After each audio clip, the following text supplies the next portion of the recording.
If you wanted to be one of the first people to own an Apple Macintosh computer back in 1984, it would have cost you around $2,500, which is the equivalent of about $7,300 today.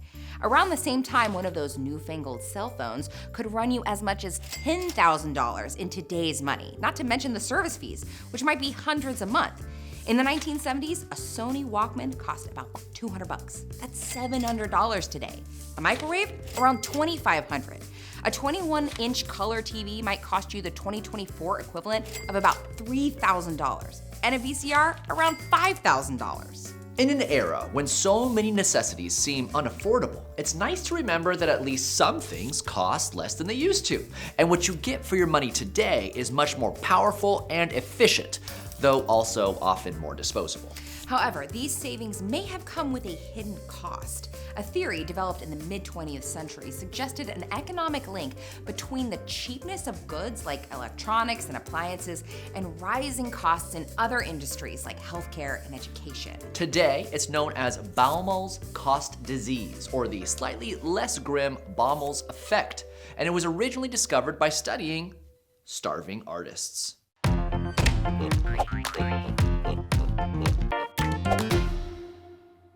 Being a stage actor, a concert musician, or a dancer has never been considered a lucrative career choice. But in the 1960s, two economists named William J. Baumol and William G. Bowen were surprised how hard it was to make a living in the performing arts, and they wanted to know why. The organizations that typically employ these artists, like theaters, orchestras, and dance companies, tend to be non-profit, which puts them in a uniquely difficult financial situation. Unlike for-profit companies that seek to maximize revenue while minimizing costs, non-profit arts organizations strive to provide the highest quality service possible to the widest audience. But even more significantly, they are considered to be a sector of the economy that is stagnant in productivity. What does that mean? Over the last century, the twin forces of technology and globalization have remade the American economy. Innovations in engineering and manufacturing, coupled with cheap foreign labor and streamlined supply chains, have drastically reduced the cost and time of production in many industries. It just takes fewer workers to make things than it used to, which in economic terms is called a rise in worker productivity. This allows companies to lower the prices of their products and increase the wages of their remaining workers. But as Baumol and Bowen pointed out, some sectors of the economy simply can't become more productive. The output per man-hour of the violinist playing a Schubert quartet in a standard concert hall is relatively fixed, and it is fairly difficult to reduce the number of actors necessary for a performance of Henry IV Part 2. As we've said many times before, the whole economy is interconnected, and what happens in one sector can affect another.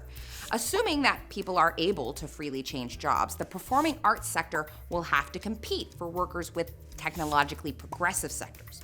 Sure, musicians, actors, and dancers get psychological benefits that may induce them to accept less pay, but they also have to make rent, which is steadily increasing thanks to the wage gains in more productive sectors. Eventually, something has to give, like, say, two theater majors leaving the stage for a career in finance. Nonprofit theaters can either raise their ticket prices, which could drive away their already small audiences, or compromise the quality of their work by only hiring performers who are able to work for scraps, perhaps due to inexperience or generational wealth. This may be why a 2019 study found that the wealthier your family is, the more likely you are to pursue a creative career. If you're not personally interested in the performing arts, this all may not seem relevant to you. But over the last 50 years, economists have realized that the implications of Baumol's effect go way beyond the stage. Turns out there are a lot of industries that experience slow productivity growth.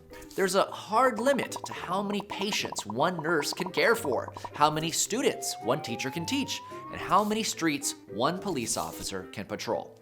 Sure, there are technological innovations that may streamline their work, but as Baumol noted, these innovations would have to be persistent and progressive to keep up with sectors like tech and manufacturing. I personally wouldn't want to live in a world without theater and music, but I couldn't live in a world without healthcare and education. Neither could you. So these industries have had to increase wages for workers who aren't getting any more productive, which means these services get steadily more expensive, proportional to the production savings that we see in goods like computers and TVs. Now, this isn't the only reason for rising costs, but there is evidence of Baumol's effect all around us. When a teenager can make $20 an hour pushing buttons on an espresso machine, you're going to have to pay at least that much to get them to babysit your kids. Probably a lot more, since it's a much harder job.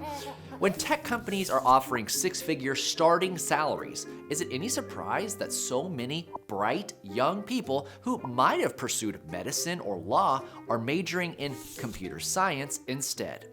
Baumol's effect tends to hit local governments especially hard because they employ so many low productivity but high importance workers and can't just close up shop if the numbers don't add up. This problem may seem intractable, but not everyone thinks so. Some argue that every industry has the potential for productivity gains, we just haven't developed the technology yet, but we might be close. With the help of artificial intelligence, perhaps one teacher could simultaneously manage a dozen classrooms. Patient-facing chatbots could reduce the number of doctors and nurses needed at a hospital. And our streets could be patrolled by an army of robot peacekeepers. What could go wrong? I don't know if there's an audience for an all-Android production of Julius Caesar, but at least the tickets would be cheap. And that's our 2 cents. Thanks to our patrons for keeping 2 cents financially healthy. Click the link in the description to become a 2 cents patron.